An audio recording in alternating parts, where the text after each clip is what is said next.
My name is Paul Vallone. You are listening to 106.7 Wilmington's Big Talker. I'd like to welcome you to Guns, Politics, and Freedom, where each Saturday at 1 p.m. and each Sunday at 5 p.m. we give you the ammunition to better defend your gun rights. I'd also like to thank our sponsor, Hyatt Guns, America's largest gun shop. Check them out at hyattguns.com. In case you aren't familiar with me, I direct Grassroots North Carolina, or GRNC, since 1994, our state's most effective gun rights organization. As its director, I was involved in drafting and passing our original concealed handgun law. Since then, GRNC has gone on to engineer passage of concealed handgun reciprocity, our purchase permit bypass, Castle Doctrine and Stand Your Ground, the expansion of concealed carry to state and municipal parks, restaurants, public assemblies, educational properties, and much more. Grassroots North Carolina is exactly what the name implies, a grassroots collection of volunteers from all walks of life who share a common concern that our constitutionally guaranteed freedoms are being eroded. Check us out at grnc.org. That's grnc.org. Fully 79% of Trump voters believe the results of the 2020 presidential election are fraudulent, with two-thirds refusing to accept them. But unfortunately, that doesn't necessarily mean that Joe Biden won't be sworn in as the country's 46th president. The late Samuel Francis, a columnist for the Washington Times, who I regard as the mentor who encouraged me to write, began an address to a Greensboro Council of Conservative Citizens luncheon by saying, and I quote, "Our political system is anchored by two dominant parties, the stupid party and the evil party, and occasionally, in the spirit of bipartisanship, they produce legislation which is both stupid and evil." The point is that I have long since stopped underestimating the propensity of politicians to snatch defeat from the jaws of victory, particularly when those politicians are Republicans. And although it's still possible for members of Congress to refuse to accept the results of disputed electors and elect the president themselves, it is looking increasingly improbable they will have the courage needed to stop a freight train of election fraud. By way of example, it recently became public that one of Trump's major Russia collusion critics in the House, Representative Eric Swalwell, was himself quite literally sleeping with a Chinese spy, all the while serving on the highly sensitive House Intelligence Committee. Actually, it's worse. Swalwell is the senior member of a subcommittee overseeing the CIA. Now, that the leadership of the evil party would keep him on in that committee is no surprise. Equally unsurprising is that GOP House members, led by Texas Republican Chip Roy, would call for Swalwell's removal from the Intelligence Committee. What is surprising, however, is the number of Republicans who signed a letter calling for Swalwell's removal: 17. Folks, in the current Congress, not including the new Republicans who will take office next year, the number of Republicans is 195 in the House. But only 17 signed a letter that should be a no-brainer. Where are the other 178? Now, I'm not trying to slam all Republicans. My point is, if they don't have enough courage for that, will they have enough to overturn fraudulent election results being claimed as valid by virtually all news media? Not likely. So the bottom line is we'd better be ready for attempts by Democrats to pass the Harris-Biden gun ban agenda exactly as they expressed it on their campaign website. The absolute first thing we need to do is win the U.S. Senate by winning the 2 January 5th runoff races in Georgia. I'll discuss that momentarily. The second thing is to expect them to go for the low-hanging fruit, namely the pistol stabilizing braces and unfinished lower receivers and kits that the Bureau of Alcohol, Tobacco, Firearms, and Explosives is even now sniffing around at. By the way, I'm just going to refer to them as the ATF from now on. The third on the agenda is to get ready for Biden to try to implement his scheme of registering each and every one of the millions of semi-automatic firearms and standard capacity magazines owned by millions of Americans. There are basically two ways the Democrats could try to do that, and we will discuss both. Because, folks, I'm here to tell you right now, your gun rights depend on Georgia. That's why Grassroots North Carolina has taken the unprecedented step of using our super PAC, the Judicial Fairness Project, to defeat radical leftists Raphael Warnock and Jon Ossoff and to elect conservative Republicans Kelly Loeffler and David Perdue in the January 5th Georgia runoff elections. And we need your help to make that happen. Among many other efforts, we're running $50,000 in radio spots in metropolitan areas around Georgia, and in a moment I will let you listen to one of those ads to see what you are paying for. What we're doing that nobody else is appealing directly to gun rights supporters to vote in the January 5th runoffs. I see appeals to the defund the police, motivation. I see socialized medicine. I see a whole variety of reasons being presented to Georgia voters not to vote for Warnock and Ossoff, but nobody is appealing directly to gun voters. That's what we are doing. So today's show will detail how we deal with the Biden gun ban agenda. First, we'll talk about that low-hanging fruit, the items the ATF is already sniffing at regulating, namely the pistol stabilizing braces and what are called 80% lowers. If you say that won't affect you because you don't own one of those things, you are wrong. Like the bump stock ban, what matters here is not so much what they are banning, but rather how they are banning it. Not by legislation, but by simply reinterpreting the law to ban whatever they want. If we allow that to continue, there is absolutely no firearm that the ATF can't simply ban by regulatory fiat, giving you little or no input into, I won't call it lawmaking, whatever it is, fiat. Next, we're going to talk about what a Biden administration will attempt to do in their gun ban scheme and how we can stop them. And one of the tools that we can use to stop the Biden gun ban is the U.S. Supreme Court, to which Donald Trump has now made 3 appointments. But will the court stop unconstitutional gun control, or will it punt, as it just did in the Texas lawsuit to stop voter fraud? To discuss that, later in the show, we will have as our guest Dean Weingarten, blogger, gun writer at AmmoLand.com and TheTruthAboutGuns.com, who recently wrote a piece for AmmoLand entitled, and I quote, "Terror, Supreme Court Justices, and the Existential Threat." But first, I want you to go to SaveUSSenate.org, SaveUSSenate.org, and help us keep control of the U.S. Senate and stop the Biden gun ban. As I mentioned, the January 5th Georgia U.S. Senate runoff elections will determine control of the Senate. I cannot overstress what will happen if what happens in Georgia will determine your gun rights under federal law. If radical leftists Raphael Warnock and Jon Ossoff win, the Senate will be 50-50, making Kamala Harris the deciding vote. The result will be rabidly anti-gun Chuck Schumer as Senate Majority Leader, the end of the filibuster, and enabling Democrats to pass whatever gun ban they want, and quite probably a gun ban agenda like nothing our country has ever seen. As for Warnock and Ossoff themselves, they are on record as supporting gun control and will vote for whatever gun ban comes down the pipe. If you say you can't do anything about Georgia, you are wrong. Right now, our super PAC, the Judicial Fairness Project, is active in Georgia. We have teams working all the gun shows in the state to activate gun voters. We've printed up 100,000 palm cards telling gun voters what's at stake and why they need to vote, which we are distributing through gun shows and 200 gun shops. We're doing $50,000 in radio advertising around the state, appealing directly to gun voters. And by the way, here is that radio spot. If you like it, please go to SaveUSSenate.org and contribute to make it happen.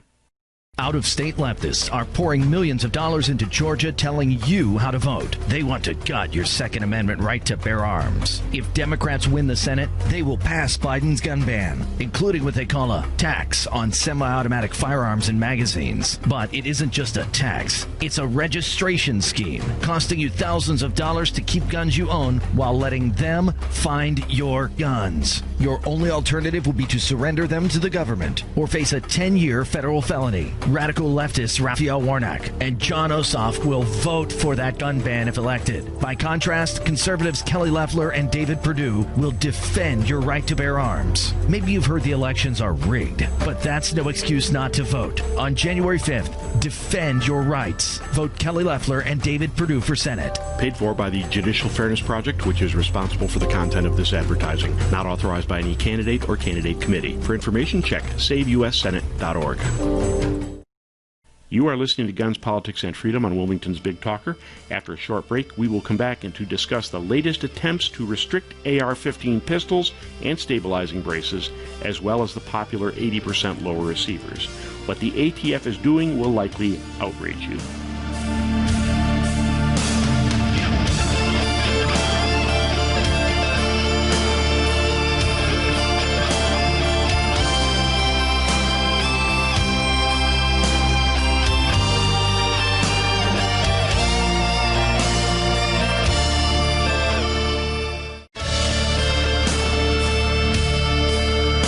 My name is Paul Vallone. You're listening to Guns, Politics, and Freedom today on Wilmington's Big Talker. Our show is sponsored by Hyatt Guns, America's largest gun shop. Check them out at HyattGuns.com. In recent weeks, hostility from the Bureau of Alcohol, Tobacco, Firearms, and Explosives, if you don't mind, I'll just call them the ATF, has increased dramatically as it begins to search for new guns to either ban or regulate through the 1934 National Firearms Act, which until recently dealt largely with machine guns, sound suppressors, and short-barreled rifles and shotguns. Acting ATF Director Regina Lombardo has a reputation for being anti-Trump, and if recent actions are any judge, she is living up to her reputation. In fact, she has reportedly been in discussions with the Biden team, presumably with an eye toward becoming the permanent ATF director. On November 10th, John Crump wrote in AmmoLand.com describing a leaked conference call saying, quote, Acting Director Regina Lombardo told those in attendance that the anti-gun Biden transition team has reached out to the ATF to get the agency's top priorities, which would be pistol braces and 80% lower receivers. Now, if you're tempted to say that doesn't apply to me, you would be wrong. Just like those evil bump stocks, which the ATF reclassified as machine guns, if the ATF can reclassify these guns, they can reclassify any guns, neatly circumventing the legislative process. It started weeks ago when ATF sent a cease and desist order to Q LLC concerning its AR-15 pistol called the Honey Badger. This despite the fact that the ATF had previously signed off on the gun. Although the ATF put a hold on that order, it continues to steadfastly refuse to tell gun owners which guns it thinks comply with the law and which don't. Next, the ATF threatened SB Tactical with action over its stabilizing braces, claiming it hadn't sought approval for each individual model of stabilizing brace, even though the company has demonstrated it did just that. This led various congressional representatives, including Senator Ted Cruz and 15 other Republican senators, including, by the way, Kelly Loeffler and David Perdue, undergoing the Georgia runoffs, and I'm happy to say, our own Senator Thom Tillis, caused them to issue a letter to the ATF demanding clarification and saying, quote, ATF has a responsibility to clearly and distinctly articulate its position in order to inform the public of changing regulations as soon as possible. A know-it-when-you-see-it approach to firearms by the ATF can quickly become a slippery slope for all legal American gun owners, as well as government firearms regulation enforcement. The pistol stabilizing braces in question came onto the scene in about 2012 when Sig Sauer partnered with SB Tactical to create a brace for the forearm of wounded warriors to help them shoot relatively heavy AR-15 pistols. The ATF approved them. Very quickly, people realized that the braces could be shouldered, allowing them to better stabilize the gun while not having to go through the burdensome and expensive process to register the gun as a short-barreled rifle, or SBR. But when the Obama administration decided that if users shoulder the gun, they had redesigned it and created an unregistered SBR, subjecting users to a 10-year federal felony. And so it was until Trump took over, when in 2017 the ATF allowed that incidental, and that's the word they used, incidental, shouldering of a pistol stabilizing brace had not in fact redesigned the gun, creating a burgeoning market for compact AR-15 style pistols that make excellent personal defense weapons. In fact, because they remain handguns, they can be legally carried concealed on a North Carolina concealed handgun permit. Most disingenuous has been the ATF refusal to clearly define what is or is not acceptable as a pistol stabilizing brace and what makes it an unregistered SBR. Like a totalitarian regime, the ATF has taken an "I'll know it when I see it" attitude on what is legal, even attempting to prosecute an Ohio man for having a stabilizing brace longer than 13.5 inches, despite the fact that the 13.5-inch maximum length is published nowhere, and making it clearly impossible for citizens to know whether they are complying with what the ATF claims is the law. Well, allow me to give you good news and bad news. In breaking news, the ATF has just opened a comment period for people to register their input on what the ATF does with these devices. The bad news is that nothing in the comment letter would bind the ATF to any particular course of action, and nothing commits the ATF to any specific criteria. Instead, codifying the unpredictable "I'll know it when I see it" approach on whether the gun would be suitable for use as a pistol, including criteria like type and caliber, weight and length, length of pull, even though it doesn't have a pull because it doesn't have a stock, another matter, attachment method, design features, aim points, secondary grips, sights and scopes, and peripheral accessories. Moreover, the comment period is open for only 14 days from yesterday, and the ATF is being very specific about which comments they will or will not consider. In truth, it seems the ATF is making it as hard as possible to comment, no doubt with the intention of minimizing your chance to provide input. Accordingly, we have put our alert on how to direct input to the ATF on our homepage at grnc.org. grnc.org. Go there to click on the links and to comment on the ATF proposal, grnc.org. Oh yes, I forgot to mention that if you choose to register your gun under the National Firearms Act as a short-barreled rifle, they will generously waive the $200 that would normally apply for the requisite tax stamp. Of course, that gun would still be registered with the ATF, neatly allowing them to later send you a letter demanding you turn it in or face prosecution when they next reinterpret their ever-changing regulations. Oh, and they promise to expedite your application. Given, of course, that this would involve millions of guns, almost certainly and deliberately overwhelming the ATF's application processing capability, I'm sure that'll work out well. Now, I'd love to tell you that the ATF usurpation of power is restricted solely to AR-15 pistols and braces, but its anti-gun acting director has more than that in her sights. In early December, the ATF raided the offices of Polymer 80, a large and popular manufacturer of what are termed 80% lowers. These lower receivers, and sometimes kits, are molded but unfinished when purchased, allowing the buyer to legally, at least for now, drill out and finish into a gun. You see, back when Congress still respected the Constitution, it realized that it could only regulate firearms that moved in interstate commerce. And so, if you build your own gun, it doesn't have to be serialized, it doesn't need a Form 4473, and it isn't subject to ATF regulation provided you make it yourself and only by yourself, and that you do not sell it to anyone else. It must be for your sole use. The result has been an explosion of 80% lowers for AR-15 type rifles and Glock type pistols, with hundreds of thousands having been sold. Of course, the leftist media has branded such firearms ghost guns, claiming it is a loophole in ATF regulations. But of course, as we all know, the loophole they seek to close is not only your ability to own firearms in general, but your individual freedom. At any rate, John Crump, writing in AmmoLand.com, says the Polymer 80 raid centered on its buy, build, shoot parts kit. Citing leaked internal documents, he says, quote, "Now they are saying that 80% frames and receivers require case-by-case analysis that is dependent on the facts. No law-abiding company has any idea how ATF will apply the rules until a SWAT team bangs on the door." And that's precisely what the agency wants. Do you notice a common thread? Like the stabilizing braces, the ATF can say for sure a gun complies with the law only if once they let you know as they cart you off to prison. But here we also see the ATF's motivation. They're looking for the customer records to see who might or might not have some of these kits. Says Crump, and I quote, "The ATF is interested in customer records, and this seems to be a nationwide crackdown. The agency's intent on acquiring customers' personal records and run criminal background against the list to see if any felons have purchased the 80% frame. The ATF is making it a de facto 80% gun registration." So if you like that, you're going to love the Biden administration's likely next act.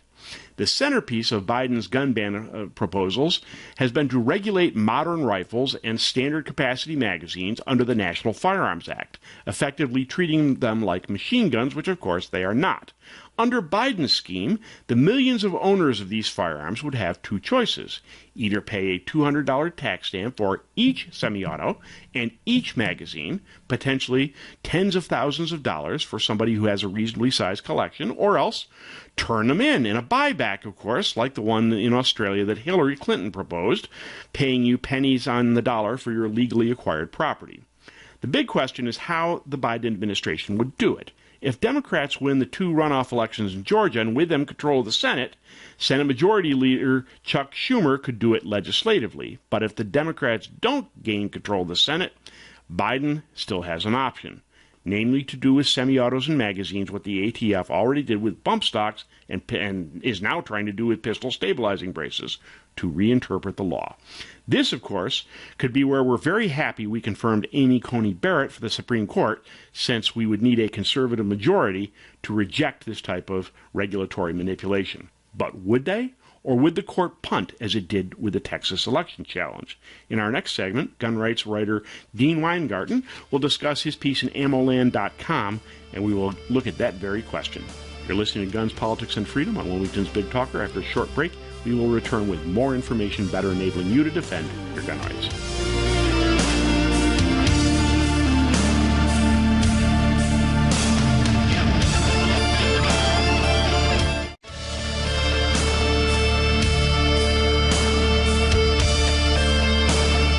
My name is Paul Vallone. You are listening to Guns, Politics, and Freedom today on Wilmington's Big Talker, 106.7, WilmingtonBigTalker.com.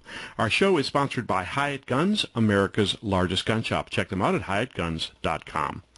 Our guest today is gun rights blogger and writer at AmmoLand.com, Dean Weingarten.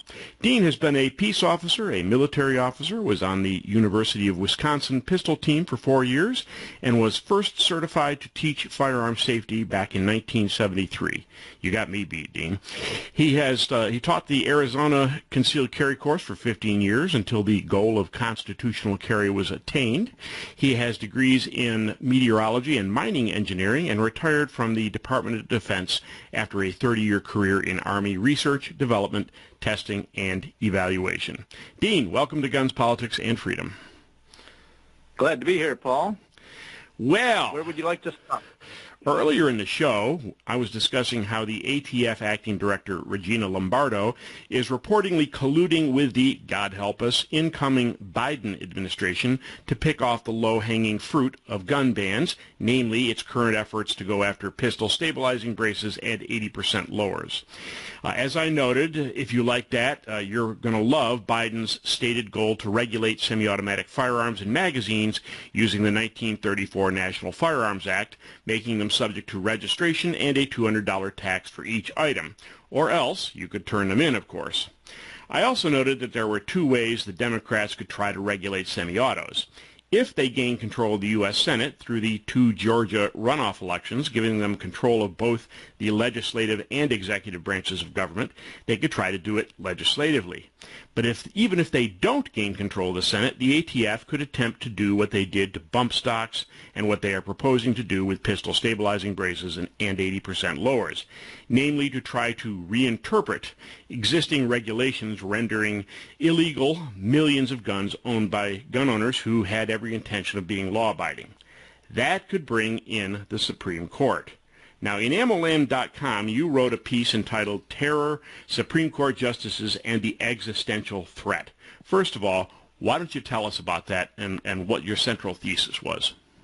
Well, at a local radio show who's listened to by some members of Congress had a guest who is a brilliant mind, and he lives sort of in the swamp. He lives right next to the Beltway. And he gave an estimation that the Supreme Court would not hear the Texas case because, he said, the justices were afraid of having their houses burned down. And I said, well, if that is the case, we are already living in an era of political terror rather than in a democratic republic. And that didn't make sense to me because Supreme Court justices get death threats all the time. And so you would presume, especially 5 justices on the Supreme Court, which would be Clarence Thomas, Samuel Alito, Neil Gorsuch, Brett Kavanaugh, and Amy Barrett, and to a lesser extent Roberts, but particularly the first 5, have already received a double-dose helping of threats and lies and slander from the establishment left. Well, all of the establishment, actually. Very few people on the right defended them, but a few did. So they've already gone through all this. So I contended that they are not stupid people, and they would see that giving in to a terroristic threat isn't the smart way to handle threats and extortion. When you acquiesce to extortion, you invite more extortion. When you give in to physical threats, you invite greater physical threats. And so I thought that the Supreme Court would look at the people who were their declared enemies, which is most of the left and the elite establishment. Elite's probably not the correct word. Media, tech oligarchs, whatever, however you want to put it together, those people who have ruled us by controlling the information flow for at least 50 years. That if those people are already your enemies, how does it help to give in to them and to put them into power? And I thought that 5 justices anyway would look at that and say, why should we give the people who want to destroy us more power? I like the way that you differentiated between the 5 and Roberts, by the way, particularly since I guess just recently the Epoch Times broke a story that Roberts was screaming at the other 8 justices not to accept the Texas case. So go ahead, sir. Yes, and I'm sure these justices have read the famous Thomas Paine speech before the Virginia legislature when he says we have a choice. Are we going to fight? Or are we going to be slaves? And then he makes the famous logical argument. He says, if we don't fight now, when will we be stronger? Mm-hmm.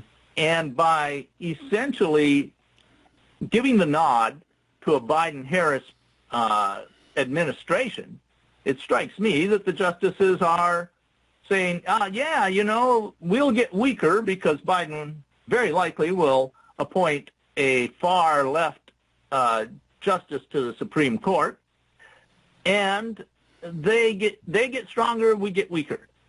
I don't know that that necessarily has to happen, but certainly we're in for a minimum of a very rough 2 years. Yeah.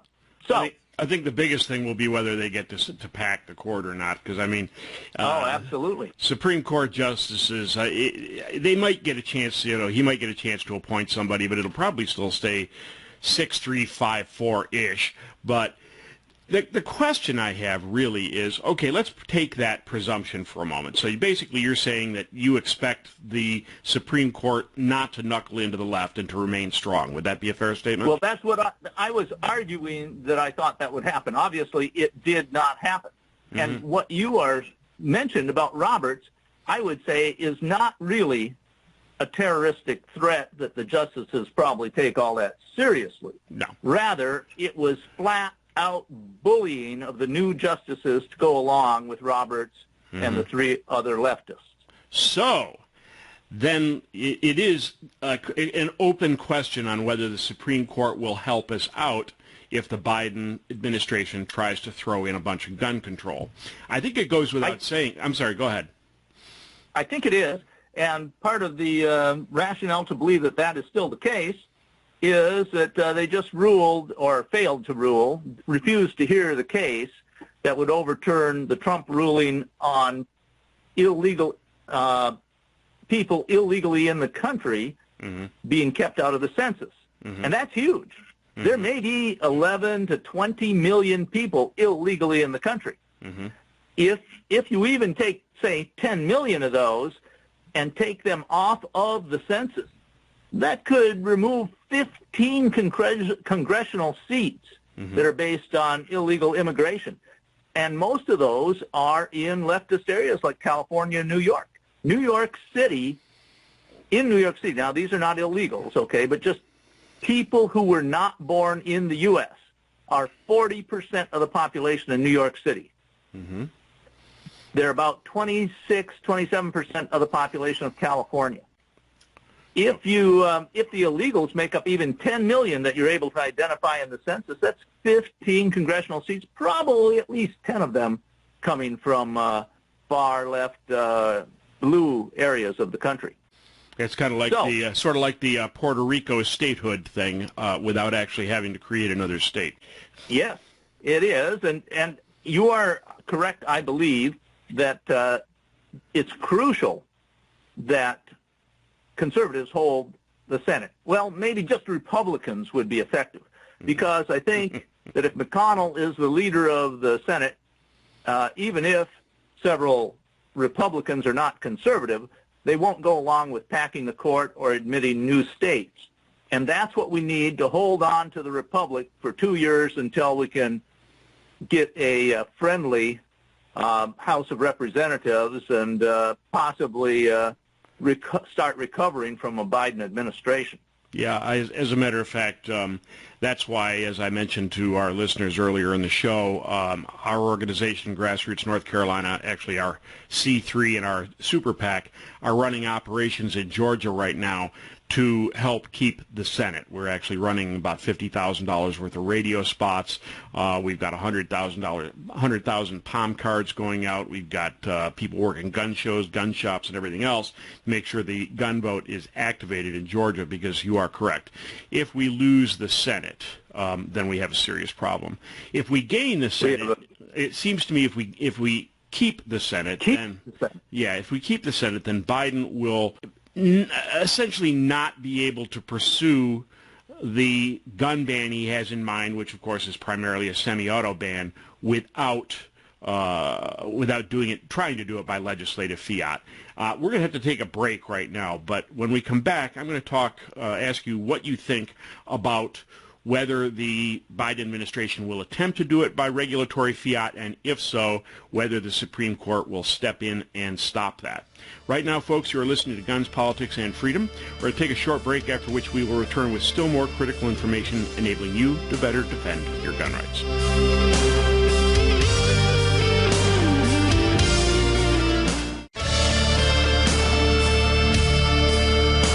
My name is Paul Vallone. You are listening to Guns, Politics, and Freedom today on Wilmington's Big Talker, 106.7, WilmingtonBigTalker.com. Our show is sponsored by Hired Guns, America's largest gun shop. Check them out at HiredGuns.com. We are talking to gun rights blogger and AmmoLand.com writer Dean Weingarten and his opinion of the Supreme Court and whether or not they will stop a potential Biden gun ban. As I said, it goes without saying that Biden will attempt a semi-auto ban and a magazine ban. That's the centerpiece of his gun safety, and I use that word in quotes, safety platform. But how do you think, Dean, that the Biden administration will go after that particular item? I think they'll go after it similarly to the bump stock ban. And they've already started doing things with the ATF on trying to make alterations in the decades-long interpretations of what are 80% receivers or arm braces for pistols. And it's interesting that so far the ATF attempts at that have been rather weak and poorly done raids on people where their interpretations and new definitions are not well thought out. They will be up for court challenges. What we already have is a bump stock ban working its way through the lower courts. Mm-hmm. There's at least 2 court cases that I know of, the most promising, I believe, being out of Utah. The justices on the Supreme Court, at least some of them, seem to be open to reinterpreting current definitions of how they deal with regulatory changes. And so I give it a 50-50 chance that they'd say, no, you can't just regulate, change the law at will because you're a regulatory agency. There's another part to this because John Roberts and I think the Supreme Court gave themselves a big black eye with the Texas case, and that there are tens of millions of Americans who lost respect for the Supreme Court because of that decision, that they may try to regain some appearance of impartiality by actually respecting the law in lower-level decisions. I mean, in a decision that, says, well, can the ATF reverse this ruling where there's already, 4 million people that have these things and they don't really seem to be used in crime all that much, versus are we going to follow the Constitution with the potential of reversing a presidential election? I think they see less risk with the first possibility. And so I give it a fair chance that they would strike down regulatory changes. Now, an interesting thing that has not happened is we've seen very few, let's call them mass shootings under the Trump administration. True. And there actually is a good reason for that, because the media has been so intent on 95% anti-Trump coverage. They haven't had time? Well, what we find, there's actually some academic literature on this, is that what mostly drives these mass shootings is media coverage of mass shootings. Yep. And so the lack of coverage. Got it. Go ahead. I'm sorry. In Australia, that the mass shooting that led to most of their nasty gun control there at Port Arthur, the academics there acknowledge that it was a documentary basically telling people how to do a mass shooting, and that it was going to happen in Tasmania. That happened just a few months before the Tasmania mass shooting. And they say, yeah, well, it was the media that really drove it, but we got to have all this gun control anyway. So I think, and the academics have said this too, they said when the public and the media are concentrated on other things, the number of mass shootings goes way down. So what we may see is now that they won't be beating up on Joe Biden, they may be looking for ways to come up with more coverage on mass shootings and thereby trigger some more. That seems quite plausible. So we may get more mass shootings during the Biden administration, essentially because that's what they want to drive their agenda. Yeah, very true and very unfortunate.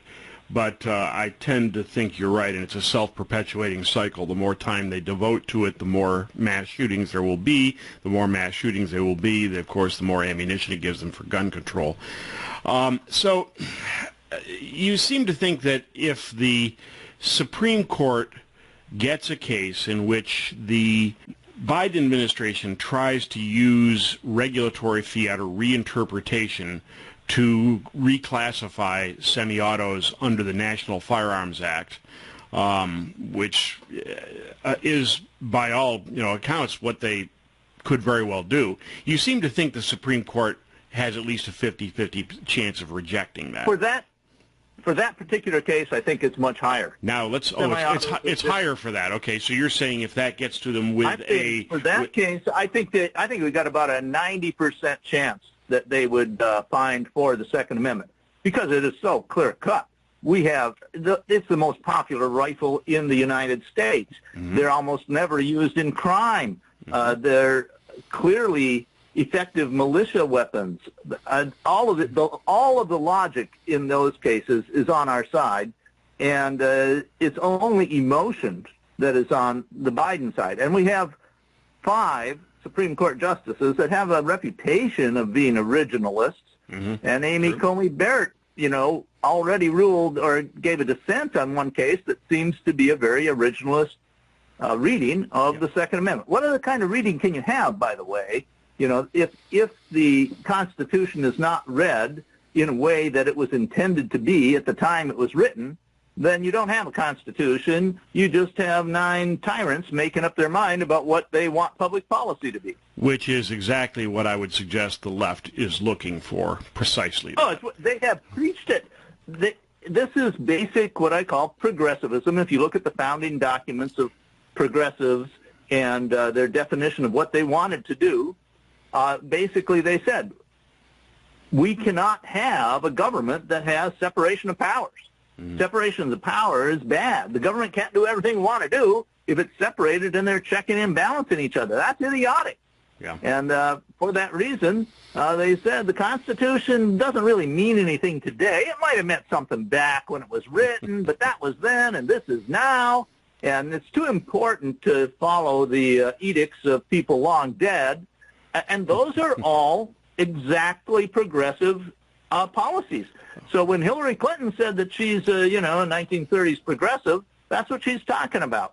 And it's not anything that is hidden. It's all out in the open if you look for the literature on it. The only thing I would add to that, and I totally agree with everything you said, except I have given up using the word progressive or liberal to describe these people. They ceased being liberal or progressive decades ago. I just refer to them as leftists now. I think the term probably, I tell people, truth be known, I'm a Jeffersonian liberal. These people are just fascists. And so I think leftism fits better. I'm trying to search for a really good term. I've taken to using something like, for the current group, as left media tech oligarchs. But, it's a little long, but it describes them pretty well. This is a small group of power-hungry people that are dedicated to keeping and maintaining power for by any means, and they no longer owe allegiance to the United States. They consider themselves citizens of the world or globalists or whatever you want to call them. So tell me, in this case, all right, we've talked. You say you think we stand a pretty good shot if the Supreme Court gets a case where the Biden administration tries to rule by regulatory fiat and ban semi-autos. That way, we stand about a 50-50 chance if they do it. I'd say better, probably a 90% chance of that. Well, I'm saying, 90% with that, but how about legislatively speaking? Better. That would be more problematic, don't you think? If they get control of the Senate and pass it by legislation? I think the Supreme Court would still strike it down.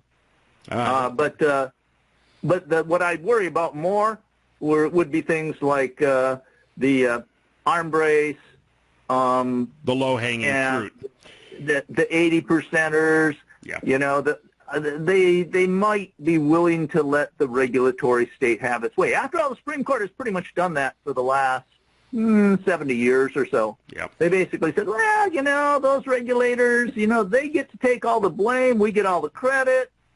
It's a really fun thing where we get to mess around with how people live and nobody holds us accountable and so it's a really good system. Well, Dean, unfortunately, Dean, we are running out of time. I want to give you 20 seconds or so to give your shameless self-promotion. Where can people find your writings, sir? Well, most of them are on AmmoLand right now. There's about 1,600 there. My heavens. There's about 1,000 of them that were on Truth About Guns, and about another 800 scattered about hither and yon. All righty, sir. Thank you very much for joining us today. This has been Dean Weingarten. Check out his stuff at ammoland.com, truthaboutguns.com, and elsewhere. My name is Paul Vallone. You've been listening to Guns, Politics, and Freedom on Wilmington's Big Talker, where each Saturday at 1 p.m. and each Sunday at 5 p.m. we give you the ammunition to better defend your gun rights. See you next week.